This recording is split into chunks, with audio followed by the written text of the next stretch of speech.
Welcome back to Next Gen Console Watch, our show following all the latest updates on the PlayStation 5 and Xbox Series X. I'm Damon Hadfield, and as always, I'm joined by Jonathan Dornbush, he the host of IGN's PlayStation podcast Beyond. Beyond. Hey, Damon. And Ryan McCaffrey, host of IGN's Xbox podcast Unlocked. Always good to see you guys. You as well. We begin this week with a big sales milestone that Sony just hit with the PlayStation 5. PS5, 5 months into his lifespan, is now the fastest selling console here in the US, both in terms of unit sales and dollars. Jonathan, let's start with you. To me, that sounds pretty impressive, despite a pandemic, despite a worldwide chip shortage, despite a higher price tag. I think that than the PlayStation 4, it is the fastest selling console in US history. Does this impress you? Yeah, I mean, that number definitely, it's quite exciting, you know, as someone who saw the success and watched the rise of the PlayStation 4, especially after the rough days of the PS3 launch. It doesn't surprise me necessarily, because I think we saw even from day one of the sort of pre-order debacle, Sony can't make enough of these to sell them fast enough. There is clearly a lot of demand for them. And so it's definitely not a shocking statistic. It's definitely one of those things where I wonder where we would be if they could have been able to increase the supply at this point. I'd be very curious to know where things are going. It's of course worth noting, like in these numbers that we're getting, the Switch still sort of dominates overall in the sales figures for these months that we're talking about in the US. So it's an interesting moment where it's the fastest selling, but it could have theoretically been selling more if it's not number one. It's an interesting place to be. Yeah, we're just talking about the speed at which units are selling in its first 5 months. Ryan, what was your reaction to this milestone? Not the slightest bit surprised. I mean, quite frankly, Sony's earned it, right? Like they crushed the entire PS4 generation in hardware, in software, in gamer-friendly features. They did a great job, and so the hype coming into PS5 was justifiably huge. And so, yeah, the demand, I mean, the demand kind of feeds itself, especially in the beginning when there's a shortage. It's almost, it might in some weird way almost be beneficial to Sony, at least for a little while. And then eventually that shortage will definitely become a problem if it continues. But yeah, they've earned it. They've done a great job. And, you know, I'd be curious on the Xbox side. Microsoft, unfortunately, just doesn't tend to give numbers anymore. They haven't really done that for years. But I wonder if the Series X and Series X combined, you know, how they're doing in comparison, because we know they're all sold out, all three of those machines. I mean, plus the PS4, PS5 digital, but everything's sold out. So I imagine Microsoft's probably not too far behind, and they're both doing great. Yeah. Time will tell if we ever find out, you know, both Xbox One and Series X. It's going to probably be years down the road. Some insider will have to leak, you know, what specific sales numbers those consoles sold. Because as you mentioned, Xbox just stopped releasing or stopped sharing the hardware sales numbers. They are, however, very happy to share Xbox Game Pass subscriber numbers.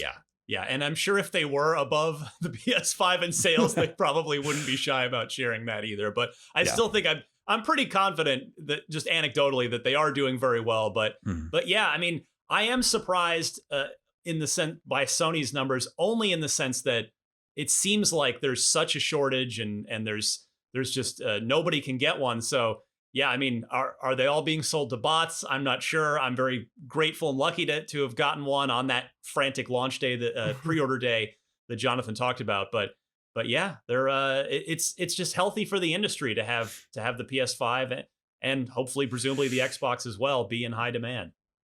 And Jonathan, what's your sense? Do you think Sony can keep this momentum going? They've got, you know, a big third-party game with Resident Evil Village coming up next month. Ratchet and Clank is an exclusive, but we don't have a lot of firm dates for upcoming PS5 exclusives, right? Yeah, we don't have necessarily dates, but I think they're not too worried about that in the short term. I think it's comfortable enough to say we can expect Horizon and God of War in the near future, you know, within the next year or two at worst if delays happen.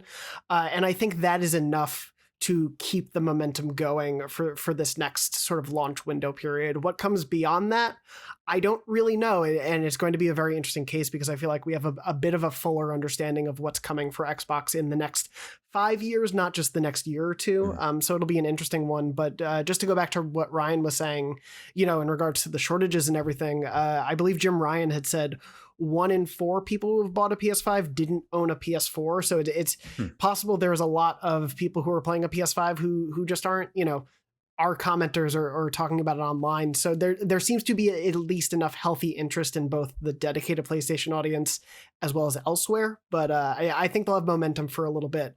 But we're seeing day by day Xbox get a lot of more mind share than they had during the Xbox One era, and for good reason, with new Game Pass announcements every other week, it feels like. So it's going to be a very interesting back and forth this generation, I feel. Speaking of back and forth, switching over to Xbox for now, Microsoft is expanding the Xbox Cloud Gaming service to iOS devices and Windows PCs, Windows 10 PCs. Ryan, this is a limited beta that's going on right now. Is that right? For now, invite only. I've seen a few friends of mine in the community post their email. I have not had the pleasure yet, but I am really looking forward to trying it out. I've been an Apple guy for a while, so I'm waiting for that iOS. But I just think it's not that Apple itself is key to xCloud taking off, but as the iOS support rolls out wider to more people, it will then mean that basically everyone has access to xCloud because it's already available on Android devices. So once it's widely available on iOS, then basically any gamer with a smartphone could have xCloud as part of their Game Pass Ultimate subscription. And you could be like, I'm going to be visiting my I'm vaccinated now and going to visit my also vaccinated parents pretty soon, and if I could get that beta invite, I wouldn't have to pack that thing. I could just grab a controller and bring the phone with me. And I think that's pretty cool. I mean, I really think that could be a meaningful ecosystem benefit moving forward. So Jonathan, what's your take on this? What's going on with Xbox Cloud Gaming? Does Sony need to have an answer for this? I mean, I think first on the Xbox side of it, I think it's a really great, smart program because at the end of the day, it speaks to what Xbox has been talking about of they don't want you to worry about having the box to be part of the Xbox ecosystem. They want you to get in via Game Pass and via these things. And by breaking down that barrier, it just allows them to get to a wider audience that may not have been there before. I think it's the solution to cloud gaming that a lot of people have tried to chase in recent years, but maybe not to the same results. And I think it's the smart way to go about it. As for PlayStation, it's a strange case because they have bits and pieces of it that could eventually get to, the xCloud sort of situation. Obviously, they invested long ago in creating PlayStation Now, which was a cloud-based streaming service. You do have PS Remote Play, so I can play PlayStation right now on my phone, and I do pretty frequently now and use a Backbone controller to play my PlayStation 5 games on my phone. You can play on computers as well, remote streaming there. There are enough bits and pieces that if PlayStation wanted to, I think they could. I just don't know if they're interested in exploring that space right now. Yeah, Jonathan, I think you made a really good point there about when you sort of alluded to Stadia, basically, I think without saying so. But yeah, I think that's why gamers have continued to show excitement. The community is excited about xCloud, including myself, because Stadia, for better or for worse, they were trying to pitch themselves and have continued to try to pitch themselves as kind of a replacement for your console. Like, hey, you don't need a box, just do this, subscribe to this.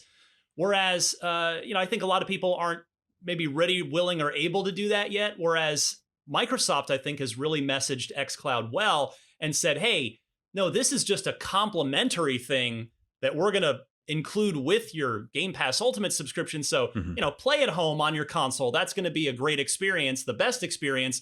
But yeah, when you go on vacation or when you go on the road or when you're just commuting to work, just have your controller out, maybe grab one of those cool like Backbone controllers that turns your phone into a Xbox gamepad and just play that way. So I think they've been really smart about how they've presented this to the gaming community.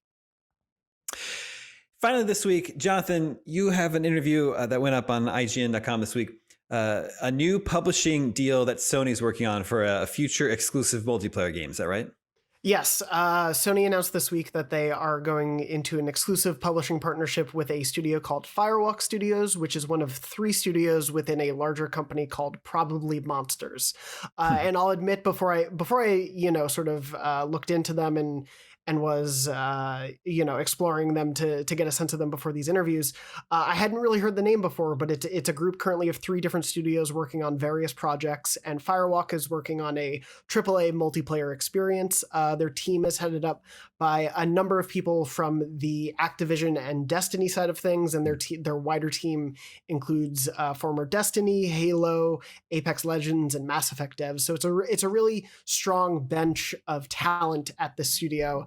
And PlayStation is going to be exclusively publishing whatever their first game is. They haven't announced the game proper, so we haven't gotten quite a look at it just yet. But this was a partnership that they did, and I did an interview with a few of the heads of their studio, as well as Herman Hulst from Sony Worldwide Studios. So we can probably guess whatever this game is, it's probably a ways out at this point. A little bit. The studio, talking to them, the studio and Sony have been in discussions since essentially 2018 about the project that they've been working on. So it's definitely in some bit of advanced development. It's definitely, I wouldn't say, like a tail end of the life cycle is my hope, at least. Obviously a development delays and everything can arise, but it seems like something within the near future that PlayStation fans will have a chance to be excited about. Sony's striking up this publishing deal instead of buying up a studio. Does that strike you as a different tactic that Sony's taking as compared to Microsoft, where it's just really been going on a buying spree? Yeah, it's been really interesting. I mean, the only real Sony major studio acquisition we've seen of the last few years was their long-term partner, Insomniac. Other than that, they've pretty much stuck to their stable of studios, if not closed or restructured some of the studios, as we've seen with stuff like Japan Studio. So it seems right now, especially in the beginning of the PS5 era, they're much more interested in, I think, in partnerships for whether it's exclusivity. We've seen things not just with this Firewalk deal, but things like Jade Raymond's New Haven studio they announced a partnership with, obviously at the end of last generation with Death Stranding coming to PS4 first, console-wise. We've seen things all in between. Obviously, we were getting Deathloop and Ghostwire Tokyo as console launch exclusives, also coming to PC. Things like Spider-Man for Marvel's Avengers being a PlayStation exclusive. It seems like Sony is really interested right now in where they don't have the capacity, perhaps, in terms of their first-party bench, rather than just bringing more teams in. They seem to be working with other studios that already exist, sort of seems their tactic right now. Mm-hmm. So, Ryan, Microsoft buying a lot of studios, Sony making publishing deals. Do you think this is just Microsoft sort of trying to catch up to where Sony already is in terms of studios that they outright own? Oh, for sure. Yeah, that's absolutely a part of it. I mean, if you look, if we rewind the clock 5 years, the first party lineup was the roster was pretty small on the Xbox side, and now the Bethesda situation really put them over the top. But yeah, Sony's leasing the car right now. Microsoft's going out and just buying the fleet. But it'll be interesting. There's pluses and minuses each way, right? Like with Sony, with what they're doing, they can cut bait with a developer if something comes out and doesn't work, whereas Microsoft then is still sort of very obviously super invested in the studio. But on the flip side, if something does work, then Sony, depending on the terms of an agreement, might have to pony up a lot more to get a sequel from that developer that they don't own at all. Whereas Microsoft now has their own big franchise that they've struck gold on. So yeah, but yeah, you're right. It's definitely Microsoft playing catch up. I mean, Sony's 11, Jonathan, worldwide studios, something like that. And now, Microsoft, they needed to get that stable of talent up. And now they have a really diverse roster of talent completely in-house that they have the capital to back it up as a $1 trillion company. Yeah, and as you said many times on this show before, Ryan, now Microsoft just needs to start getting some of those games out the door. Still waiting. Just bring me Perfect Dark. That's all. That's really all I need. Perfect Dark.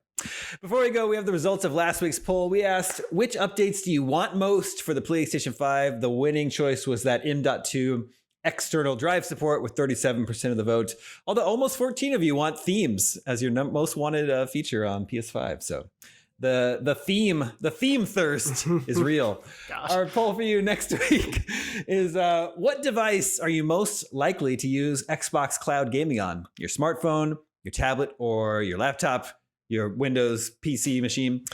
Make sure to vote at IGN.com and we will share the results with you next week. And that will just about do it for this edition of Next Gen Console Watch. Thank you to both Ryan and Jonathan. We'll be back next week, 6 a.m. Pacific on Friday, 9 a.m. Eastern, with more PlayStation 5 and Xbox Series X updates. We'll see you then.